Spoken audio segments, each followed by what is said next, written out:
जय हिंद दोस्तों, स्वागत है आपके अपने यूट्यूब चैनल स्वास्तिक 2.0 पर। आज आप लोगों के बीच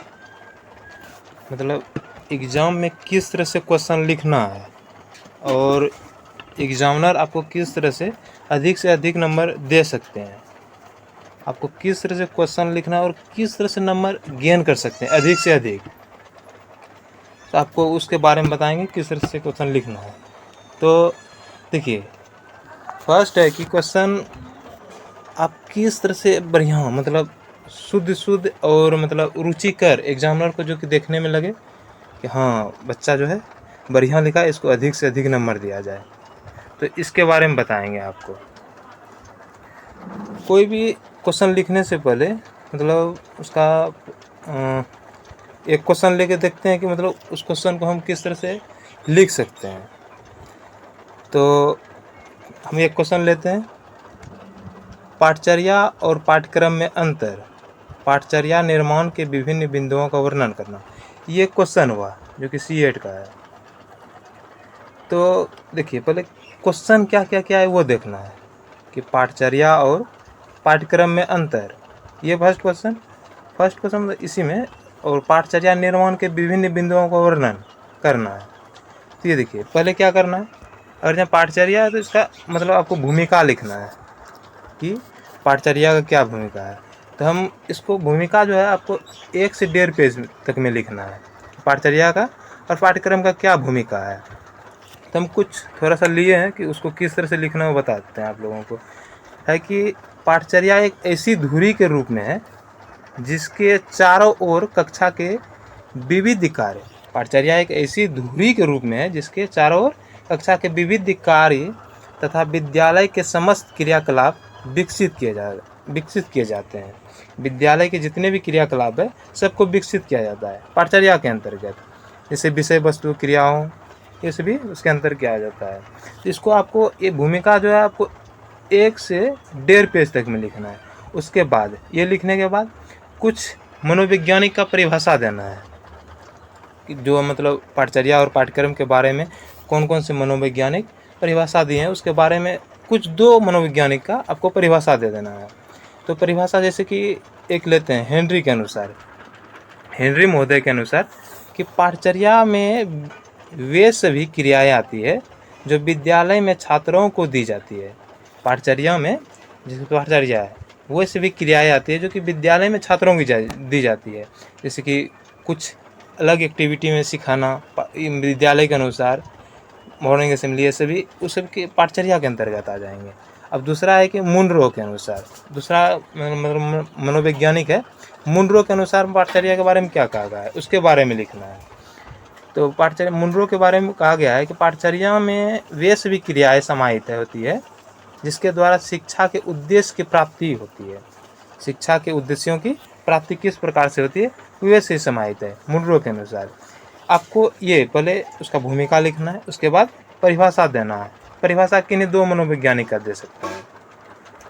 तो ये दोनों मनोवैज्ञानिक हो गया, हेनरी और मुनरो। आप पाठचर्या में जो जो भी मनोवैज्ञानिक दिए उसका भी लिख सकते हैं।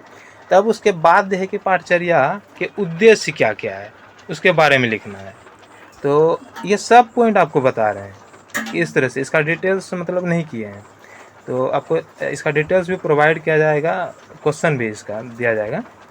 तो पाठचर्या के उद्देश्य, इसका सब पॉइंट है पाठचर्या के उद्देश्य का। फर्स्ट पॉइंट छात्राओं को सर्वांगीण विकास करना, छात्राओं को सभी प्रारूपों में सर्वांगीण विकास देना, उसको सभी जगह, शारीरिक, मानसिक, सभी जगह से, बौद्धिक, ये सभी जगह से उसको सर्वांगीण विकास कराना है।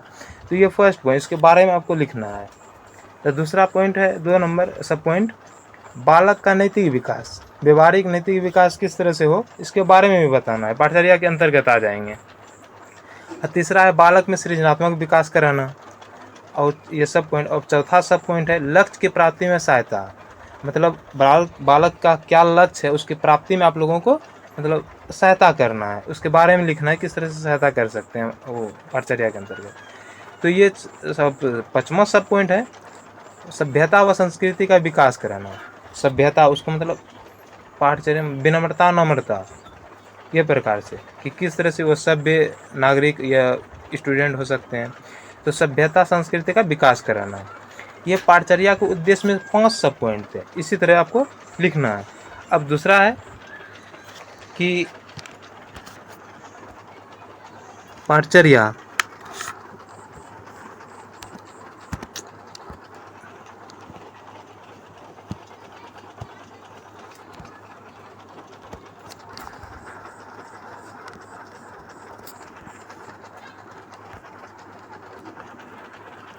अब दूसरा पॉइंट है कि पाठ्यक्रम निर्माण के विभिन्न बिंदुओं, पाठ्यक्रम के निर्माण के विभिन्न बिंदुओं क्या क्या है।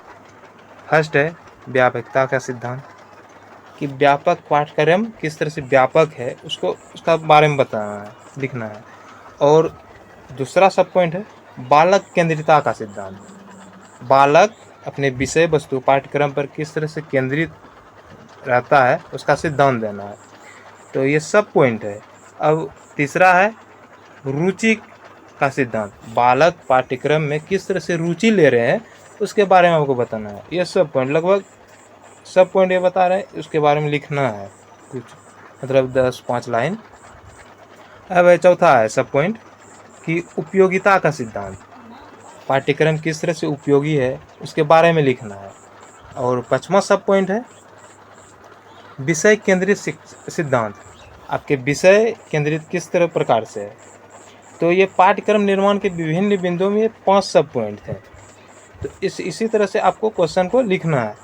अब है जो कि सेकेंड क्वेश्चन जो पूछा गया था कि पाठचर्या और पाठ्यक्रम में अंतर, इसके बारे में लिखना है। मतलब 5 गो सब पॉइंट लिखना है। तो एक सब पॉइंट बता देते हैं, मतलब ये इसमें 5 गो पाठचर्या और पाठ्यक्रम में क्या अंतर है, 5-5 गो करके आपको दर्शा देना है।